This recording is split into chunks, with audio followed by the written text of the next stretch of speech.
నమస్కారం ఘంటారావానికి స్వాగతం. ముందుగా ప్రధానాంశాలు.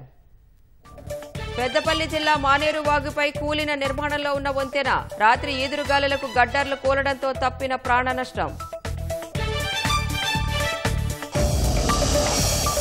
ఎన్నికల ప్రచారాన్ని మరింత ఉధృతం చేసేలా పీసీసీ కార్యాచరణ. ఇవాల్టి నుంచి 26 వరకు సీఎం రేవంత్ రెడ్డి సుడిగాలి పర్యటనలు.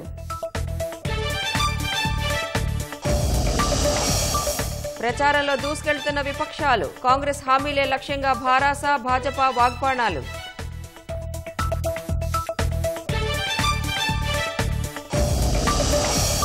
రసకందాయంలో ఖమ్మం కాంగ్రెస్ అభ్యర్థి ఎంపిక ప్రక్రియ. ఖర్గే వద్దకు పంచాయతీ, భట్టి పొంగులేటితో విడివిడిగా భేటీ.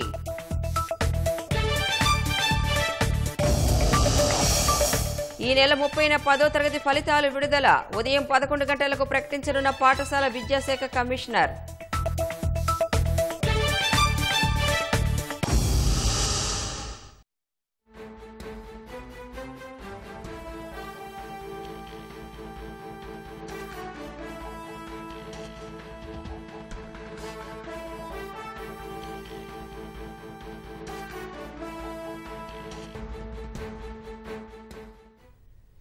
పెద్దపల్లి జిల్లా ముత్తారం మండలం ఓడేడు పరిధిలో మానేరు వాగుపై నిర్మిస్తున్న వంతెన గడ్డర్లు కూలిపోయాయి. రాత్రివేళ ఈదురు గాలులకు కూలిపోవడంతో ప్రాణ నష్టం తప్పింది. దీనికి సంబంధించి మరింత సమాచారం మా ప్రతినిధి అలీముద్దీన్ అడిగి తెలుసుకుందాం. అలీముద్దీన్, నిర్మాణంలోని వంతెన కూలడంపై మీ వద్దన్న సమాచారం ఏంటి? కానీ ఇది 2016 ఆగస్టులో అప్పటి రోడ్డు రవాణా శాఖ మంత్రి తుమ్మల నాగేశ్వరరావుతో పాటు ఆర్థిక శాఖ మంత్రి ఈటెల రాజేందర్ ఇద్దరు కలిసి ఇక్కడ శంకుస్థాపన చేశారు. ఇది భూపాలపల్లి జిల్లాతో పాటు పెద్దపల్లి జిల్లాల మధ్య ఉన్న దూరం తగ్గించాలి.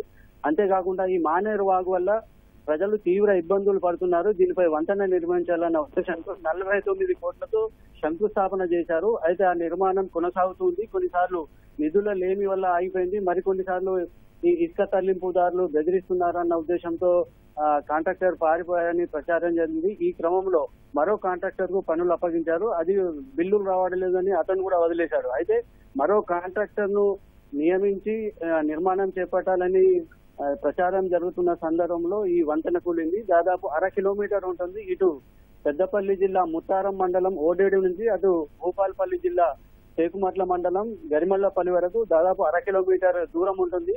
అయితే ఈ వర్షాకాలంలో ప్రతిసారి ఇబ్బంది అవుతుందన్న ఉద్దేశంతో అప్పటి ప్రభుత్వం చేపట్టింది. అయితే ప్రణాళిక బాగానే ఉందని, అది నిధులు మాత్రం ఇవ్వలేదని అప్పుడు విమర్శలు వచ్చాయి. ఈ క్రమంలో వీళ్ళు పిల్లర్లు ఇప్పటి వరకు 23 పిల్లర్లు వేశారు. అంతేకాకుండా పైన గట్టర్స్ కూడా ఏర్పాటు చేశారు. 3 నెలల క్రితం జరిగిన ఈ వర్షంతో కొన్ని పిల్లర్లు కూలిపోయాయి. ఇప్పుడు మరో 4-5 పిల్లర్లు కూలిపోవడంతో మొత్తం కిందపడిపోయింది. అయితే నిధుల లేమి వల్లనే జరిగిందని చెప్పేసి కొందరు, మరొకరు అసలు నాణ్యత లేకపోవడం వల్ల జరిగిందని మరికొందరు ప్రచారం చేస్తున్నారు. దాదాపు 9 ఏళ్లుగా ఈ నిర్మాణం పూర్తి కాలేదు. ఈ నిర్మాణం పూర్తి కాకపోవడం వల్ల తాత్కాలిక దారి ఏర్పాటు చేసుకుని ఇటు భూపాలపల్లి ఇటు పెద్దపల్లి జిల్లా మధ్య రవాణా కొనసాగుతుంది.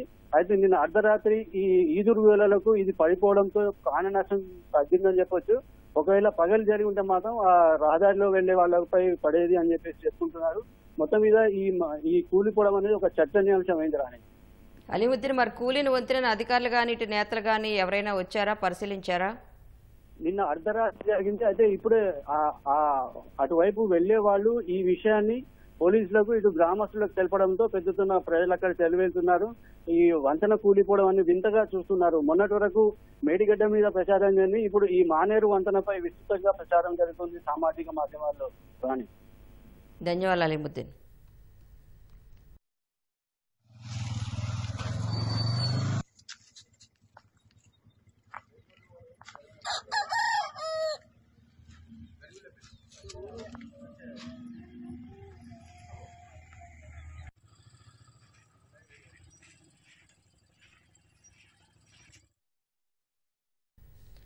హైదరాబాద్ యూసఫ్గూడ గణపతి కాంప్లెక్స్ లో తెల్లవారుజామున అగ్ని ప్రమాదం చోటు చేసుకుంది. సెకండ్ హ్యాండ్ కార్లు విక్రయించే ఓ దుకాణంలో ప్రమాదవశాత్తు అగ్ని ప్రమాదం సంభవించింది. సమాచారం అందుకున్న అగ్నిమాపక సిబ్బంది సంఘటనా స్థలానికి చేరుకుని 2 అగ్నిమాపక శకటాలతో మంటలను పూర్తిగా అదుపు చేశారు. ఈ ప్రమాదంలో దాదాపు 16 కార్లు దగ్ధమైనట్లు అగ్నిమాపక శాఖ అధికారులు తెలిపారు.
నామినేషన్ల ఘట్టం పూర్తయ్యాక ప్రచారాన్ని మరింత ఉధృతం చేసేందుకు కాంగ్రెస్ పార్టీ రాష్ట్ర నాయకత్వం సర్వం సిద్ధం చేసుకుంటోంది. ఏఐసీసీ మేనిఫెస్టోతో పాటు రాష్ట్రంలో అధికారంలోకి వచ్చాక అమలు చేసిన సంక్షేమ పథకాల వివరాలను ప్రజల్లోకి తీసుకువెళ్లేలా ప్రణాళిక సిద్ధం చేస్తున్నారు. బ్రోచర్లు, కరపత్రాలు పెద్ద ఎత్తున పంచేందుకు సమాయత్తమవుతున్నారు. నియోజకవర్గాల సమన్వయకర్తల నేతృత్వంలో వీటిని బూత్ స్థాయి అక్కడి నుంచి ఇంటింటికి అందేలా చూడాలని పీసీసీ నిర్ణయించింది. లోక్సభ ఎన్నికలకు అభ్యర్థుల నామినేషన్ల దాఖలకు ఎల్లుండితో గడువు ముగియనుంది. ఇప్పటికే దాదాపు అభ్యర్థులంతా నామపత్రాల క్రతువు ముగించారు. కొందరు ఒరిజినల్ సెట్లు, మరికొందరు అదనపు సెట్లు వేశారు. అభ్యర్థులు ఇక ప్రచారంపై పూర్తి స్థాయిలో దృష్టి సారించారు. ఏ అంశాల్ని ఓటర్ల వద్దకు తీసుకెళ్లాలి, ప్రభావం చూపే స్థానిక నాయకులు ఎవరు అనే అంశాలపై ఆరా తీస్తున్నారు. ఇన్ఛార్జి మంత్రులు, సీనియర్ నాయకులు ఇప్పటికే నియోజకవర్గాల్లోనే మకాం వేసి అభ్యర్థులతో కలిసి ప్రచారాన్ని ముమ్మరం చేసేందుకు కార్యాచరణ సిద్ధం చేస్తున్నారు. ప్రచార సామాగ్రితో ప్రజల్లోకి వెళ్లేందుకు సిద్ధమయ్యారు.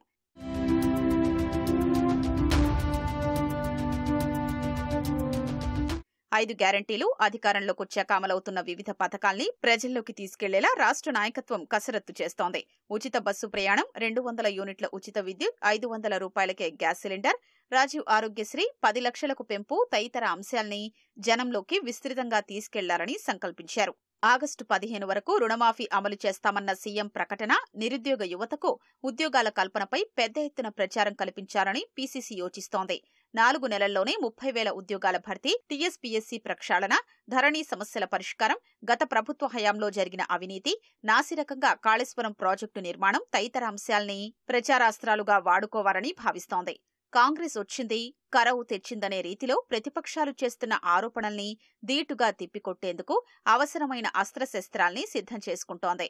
వర్షాభావ పరిస్థితులతోనే నీటి వనరులు అడుగంటాయనే అంశాన్ని జనంలోకి తీసుకెళ్లడం, తాగునీటి ఎద్దడి తలెత్తకుండా సర్కార్ తీసుకున్న చర్యల్ని క్షేత్రస్థాయిలో కాంగ్రెస్ నాయకులు వివరించనున్నారు.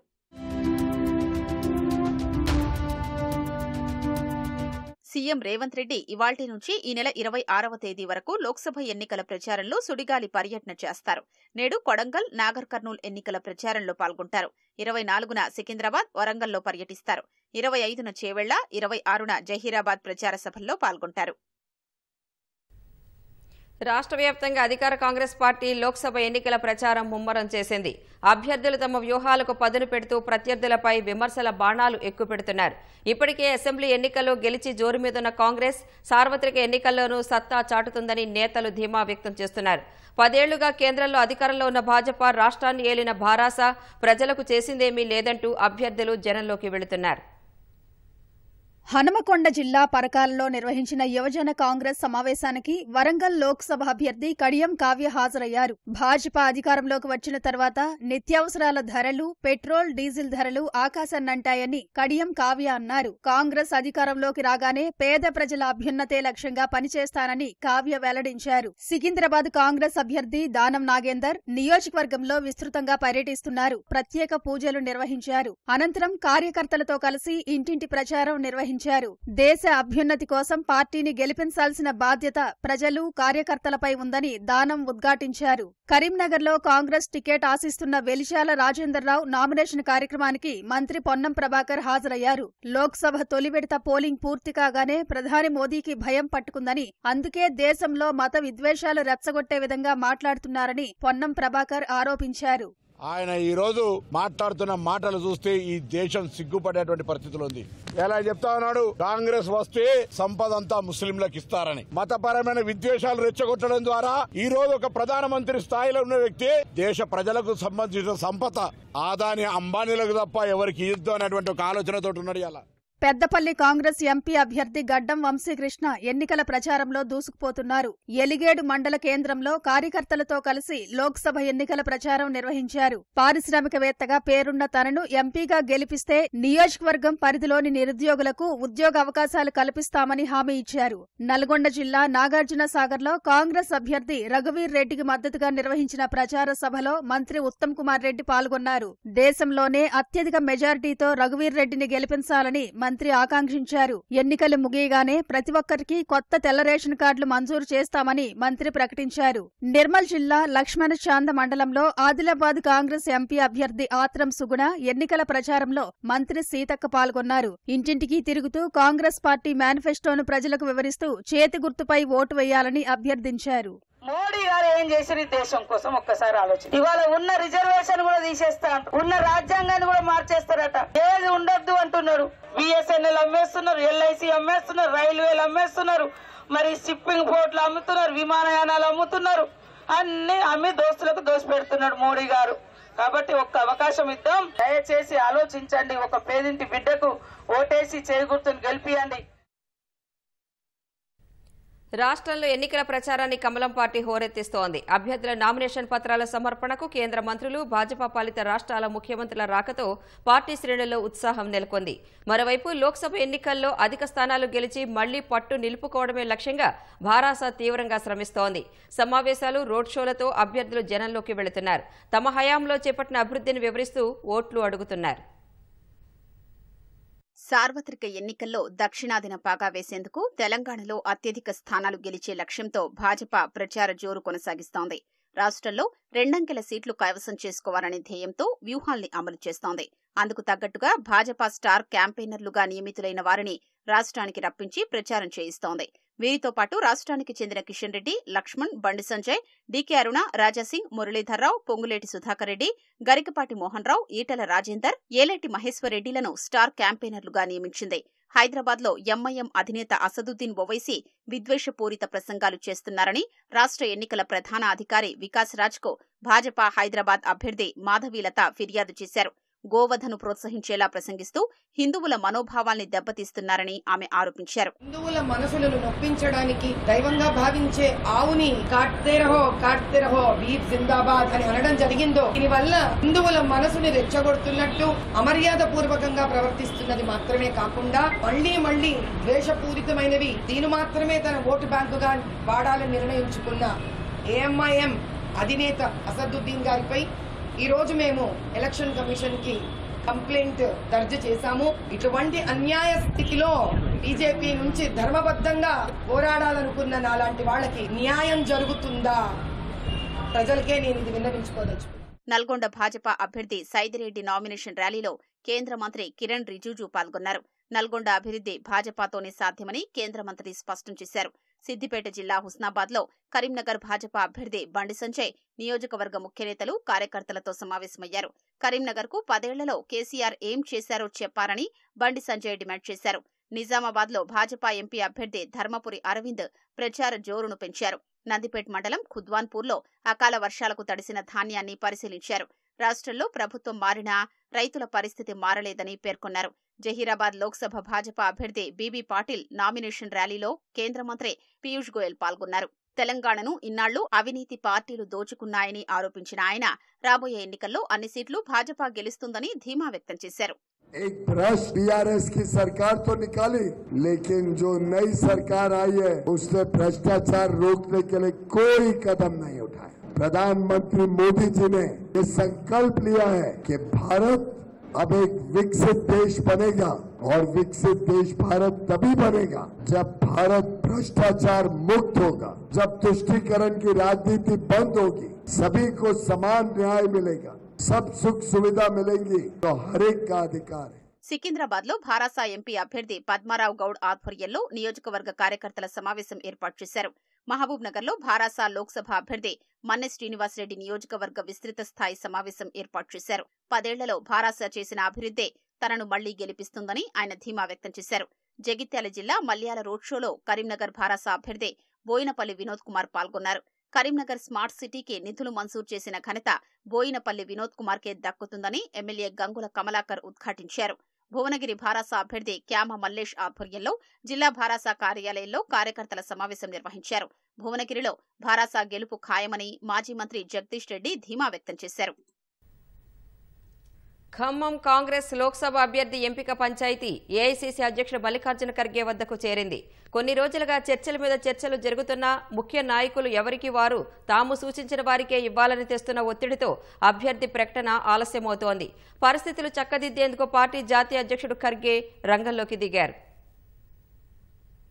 కాంగ్రెస్ ఖమ్మం లోక్సభ అభ్యర్థి ఇంకా ఖరారు కాలేదు. పార్టీలో కీలక నాయకులుగా ఉన్నవారు ఎవరూ వెనక్కి తగ్గకపోవడంతో చివరకు పార్టీ అధ్యక్షుడు మల్లికార్జున ఖర్గే వద్ద సోమవారం ఉదయం బెంగళూరులో పంచాయతీ జరిగింది. ఉప ముఖ్యమంత్రి భట్టి విక్రమార్క, రెవెన్యూ మంత్రి పొంగులేటి శ్రీనివాసరెడ్డి ఖర్గేతో సమావేశమయ్యారు. రాష్ట్ర కాంగ్రెస్ వ్యవహారాల ఇన్ఛార్జ్ దీపాదాస్ మున్షీ సైతం ఈ సమావేశంలో పాల్గొన్నారు. మొదట ఇద్దరితో వేర్వేరుగా, తర్వాత ఇద్దరితో కలిపి చర్చించినట్టు తెలిసింది. తొలుత భట్టి తన సతీమణికి టికెట్ ఇవ్వాలని కోరగా దానికి అంగీకరించలేదని తెలిసింది. దాంతో పొంగులేటి కుటుంబ సభ్యులకు కాకుండా మరో సామాజిక వర్గానికి చెందిన వ్యక్తికి ఇవ్వాలని జిల్లాకు చెందిన రాయల నాగేశ్వరరావు పేరు సూచించినట్టు సమాచారం. కాంగ్రెస్ లో చేరినప్పుడు తాను సూచించిన వ్యక్తికి లోక్సభ టికెట్ ఇస్తామని హామీ ఇచ్చారని ఖర్గేతో భేటీలో పొంగులేటి తేల్చి చెప్పారు. అసెంబ్లీ ఎన్నికల్లోనూ హామీ ఇచ్చిన మేరకు సీట్లు కేటాయించలేదని శ్రీనివాసరెడ్డి గుర్తు చేశారు. సోదరుడు ప్రసాద్ రెడ్డికి టికెట్ ఇవ్వాలని పట్టుబట్టినట్లు సమాచారం. పార్టీ నాయకులు రఘురామిరెడ్డి పేరును తెరమీదకు తెచ్చారన్న పొంగులేటి ఆయనతో బంధుత్వం ఇటీవల కాలంలోనే ఏర్పడిందని చెప్పినట్టు తెలిసింది. ఇద్దరితో కలిసి చర్చించిన తర్వాత పార్టీ అధిష్టానం ముఖ్యులతో చర్చించి అభ్యర్థిని ప్రకటిస్తామని, ఎవరికి ఇచ్చినా కలిసి విజయం కోసం పనిచేయాలని ఖర్గే సూచించినట్టు తెలిసింది. తర్వాత ఖమ్మం జిల్లాకు చెందిన మరో మంత్రి తుమ్మల నాగేశ్వరరావు ఖర్గేతో ఫోన్లో మాట్లాడినట్లు సమాచారం. పార్టీ అధ్యక్షుడు ముఖ్యమంత్రి రేవంత్ రెడ్డి నిర్ణయానికి కట్టుబడి ఉంటానని, పార్టీ అభ్యర్థి విజయానికి కృషి చేస్తానని చెప్పినట్టు తెలిసింది. ఖమ్మం స్థానానికి రఘురామిరెడ్డి, కరీంనగర్కు వెలిచాల రాజేందర్రావు, హైదరాబాద్కు షమీవలి, ఉల్లా పేర్లను ప్రకటించే అవకాశం ఉన్నట్టు తెలుస్తోంది. మధ్యలో తెరపైకొచ్చిన మండవ వెంకటేశ్వరరావు పేరు పక్కకు వెళ్లినట్లు సమాచారం. ఖమ్మం లోక్సభ స్థానానికి మొదటి నుంచి ముఖ్య నాయకుల మధ్య పోటీ ఉండడం అభ్యర్థి ఎంపిక అధిష్టానానికి జటిలంగా మారింది. భట్టి తన భార్య నందినికి, మంత్రి పొంగులేటి తన సోదరుడు ప్రసాద్ రెడ్డికి, తుమ్మల తన కుమారుడు యుగంధర్ కు టికెట్ ఇవ్వాలని కోరుతూ వచ్చారు. మంత్రుల కుటుంబ సభ్యులకు టికెట్ ఇవ్వడానికి అధిష్టానం నిరాకరించింది. రాష్ట్ర వ్యాప్తంగా నిన్న 144 మంది నామినేషన్లు దాఖలు చేశారు. 17 లోక్సభ స్థానాలకు శనివారం నాటికి 156 మంది నామినేషన్లు వేశారు. ఆదివారం సెలవు తర్వాత నిన్న 144 మంది అభ్యర్థులు 169 సెట్ల నామినేషన్లు దాఖలు చేశారు. గతంలో నామినేషన్లు వేసిన అభ్యర్థులు నిన్న మరో సెట్ దాఖలు చేశారు. ఆదిలాబాద్లో 3, పెద్దపల్లిలో 14, కరీంనగర్లో 13, నిజామాబాద్లో 12, జహీరాబాద్, మెదక్, ఖమ్మంలో 7, మల్కాజ్గిరి, నల్గొండ, వరంగల్లో 10, సికింద్రాబాద్లో 9, హైదరాబాద్, నాగర్ కర్నూలులో 6, చేవెళ్లలో 11, మహబూబ్ నగర్లో 4, భువనగిరిలో 11, మహబూబాబాద్లో 4 నామినేషన్లు దాఖలు చేశారు. సికింద్రాబాద్ కంటోన్మెంట్లో కాంగ్రెస్ అభ్యర్థి శ్రీ గణేష్, భారాస అభ్యర్థి నివేదిత సహా 9 మంది నామినేషన్లు దాఖలు చేశారు. తెలంగాణలో ఎన్నికల ప్రచారాన్ని కమలం పార్టీ హోరెత్తిస్తోంది. అభ్యర్థుల నామినేషన్ పత్రాల సమర్పణకు కేంద్ర మంత్రులు, భాజపా పాలిత రాష్ట్రాల ముఖ్యమంత్రుల రాకతో పార్టీ శ్రేణుల్లో జోష్ నెలకొంది. రాష్ట్రంలో డబుల్ డిజిట్ స్థానాలే లక్ష్యంగా జాతీయ నేతల ప్రచార సభలు, ర్యాలీల్లో పాల్గొంటున్నారు. నేడు భువనగిరి అభ్యర్థి బోర నర్సయ్య గౌడ్ నామినేషన్ ర్యాలీలో పాల్గొనున్న విదేశాంగ శాఖ మంత్రి జైశంకర్ అనంతరం హైదరాబాద్లో మేధావులతో సమావేశం కానున్నారు. అలాగే ఈ నెల 25న ఎన్నికల ప్రచారంలో భాగంగా మెదక్ పార్లమెంటు పరిధి సిద్దిపేటలో నిర్వహించే భారీ బహిరంగ సభకు కేంద్ర హోంశాఖ మంత్రి అమిత్ షా హాజరు కానున్నారు. అనంతరం హైదరాబాద్లో పార్టీ ముఖ్య నేతలతో సమావేశమై ఎన్నికల సమాయత్తంపై నేతలకు దిశానిర్దేశం చేయనున్నారు. మే మొదటి వారంలో ప్రధాని మోదీ, జేపీ నడ్డా ఎన్నికల ప్రచారానికి రానున్నట్లు పార్టీ వర్గాలు తెలిపాయి. రెండో దశ ఎన్నికల పోలింగ్ ముగిసిన తర్వాత కేంద్ర మంత్రులు, భాజపా పాలిత ముఖ్యమంత్రులు, జాతీయ నేతలు రాష్ట్రంపై దండెత్తనున్నారు. జగిత్యాల జిల్లా ప్రసిద్ధ పుణ్యక్షేత్రం కొండగట్టు అంజన్న క్షేత్రం చిన్న హనుమాన్ జయంతిని పురస్కరించుకుని రద్దీగా మారింది. దీక్షాపరుల రాకతో కొండంతా రామనామస్మరణతో మారుమ్రోగుతోంది. భక్తుల తాకిడి పెరుగుతుండటంతో పోలీసులు భద్రతా చర్యలు పెంచారు. జిల్లా కలెక్టర్ షేక్ యాస్మిన్ బాషా, జిల్లా ఎస్పీ సన్ప్రీత్ సింగ్ ఏర్పాట్లను పర్యవేక్షిస్తున్నారు. చిన్న హనుమాన్ జయంతి సందర్భంగా కొండగట్టు అంజన్న చెంతకు దీక్షాపరులు భారీగా చేరుకుని అంజన్నను దర్శించుకుంటున్నారు. సోమవారం జయంతి ఉత్సవాలు ప్రారంభం కాగా బుధవారంతో ముగియనున్నాయి. రాష్ట్ర నలుమూలల నుంచి వచ్చే భక్తుల కోసం చలువ పందిళ్లు, తాగునీటి సౌకర్యార్థం, పారిశుద్ధ్య నిర్వహణతో పాటు 900 మంది పోలీసులతో భద్రతా ఏర్పాట్లు చేశారు. వాహనాల్లో వచ్చే వారి కోసం జేఎన్టీయూ వద్ద బొజ్జపోతన, గుట్ట కింద 3 ప్రాంతాల్లో పార్కింగ్ ఏర్పాటు చేసి అక్కడి నుంచి ఆలయం వరకు ఉచిత బస్సు సౌకర్యం ఏర్పాటు చేశారు. జిల్లా కలెక్టర్ షేక్ యాస్మిన్ బాషా ఉత్సవాల్ని పరిశీలించారు.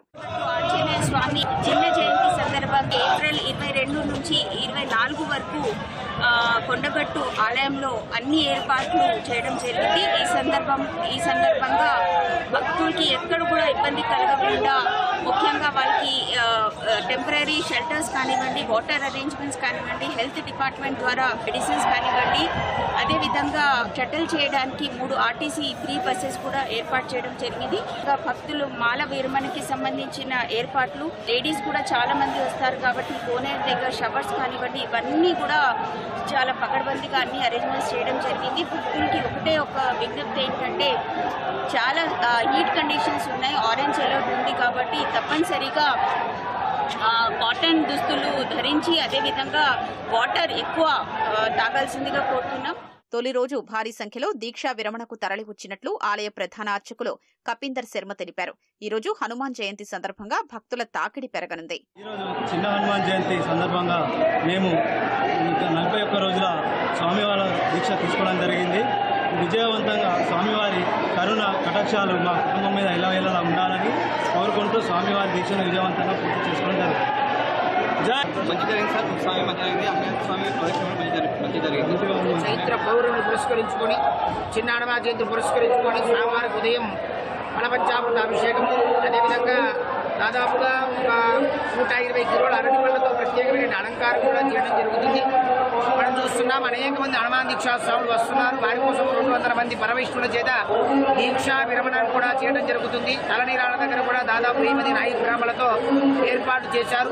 కాబట్టి ప్రశాంతంగా భక్తులందరూ కూడా వచ్చి స్వామివారి దర్శనం చేసుకొని స్వామివారికి ఇరుముడి సమర్పణ చేసి తర్వాతగా స్వామివారి మాల విరమణ చేసుకొని సుఖంగా వెళ్ళవలసిందిగా కోరుతున్నాము. మన కొండగట్టు క్షేత్రంలో 2 హనుమాన్ జయంతులు కూడా జరుపుతారు. నేటి రేపటి దినమున జరిగేదాన్ని హనుమతి విజయోత్సవం అని చిన్న హనుమాన్ జయంతి అంటారు. జూన్ 1వ తారీఖున జరిగేదాన్ని పెద్ద హనుమాన్ జయంతి అంటారు. భక్తుల రద్దీ దృష్ట్యా అన్ని ఏర్పాట్లు చేశామని, వాటిని ఉపయోగించుకుని ఆంజనేయ స్వామిని దర్శించుకోవాలని అధికారులు సూచిస్తున్నారు. హనుమాన్ జయంతి సందర్భంగా హైదరాబాద్లో నిర్వహించే హనుమాన్ శోభాయాత్రను ప్రశాంతంగా నిర్వహించేలా అన్ని ఏర్పాట్లు చేశారు. గౌలిగూడలోని రామమందిర్ నుంచి సికింద్రాబాద్ థర్డ్ బండ్ హనుమాన్ ఆలయం వరకు దాదాపు 12.2 కిలోమీటర్ల మేర శోభాయాత్ర కొనసాగనుంది. ప్రధాన శోభాయాత్ర గౌలిగూడ రామమందిర్, కోటి, ఆంధ్రా బ్యాంక్, సుల్తాన్ Bazar, RTC cross road, Ashok Nagar, Kavadiguda, Bible house, Mahankali temple, imperial garden మీదుగా థర్డ్ బండ్ చేరుకోనుంది. మరో శోభాయాత్ర కర్మన్ ఘాట్లోని హనుమాన్ ఆలయం నుంచి థర్డ్ బండ్కి చేరుకోనుంది. ఆ శోభాయాత్ర 22.5 కిలోమీటర్ల మేర సాగనుంది. కర్మన్ ఘాట్ హనుమాన్ ఆలయం నుంచి చెంపాపేట్, ధోబీఘాట్, మలక్పేట్, అజంపురా, చాదర్ఘాట్ క్రాస్ రోడ్ మీదుగా కోటి వద్ద ప్రధాన శోభాయాత్రలో కలుస్తుంది. శోభాయాత్ర దృష్ట్యా 21 మార్గాల్లో ట్రాఫిక్ మళ్లించనున్నట్లు పోలీసులు తెలిపారు. ప్రశాంతంగా శోభాయాత్ర జరుపుకోవాలని సూచించిన హైదరాబాద్ సిపి శ్రీనివాసరెడ్డి ముందస్తు అనుమతి లేనిదే ఎలాంటి డ్రోన్లను అనుమతించమని స్పష్టం చేశారు.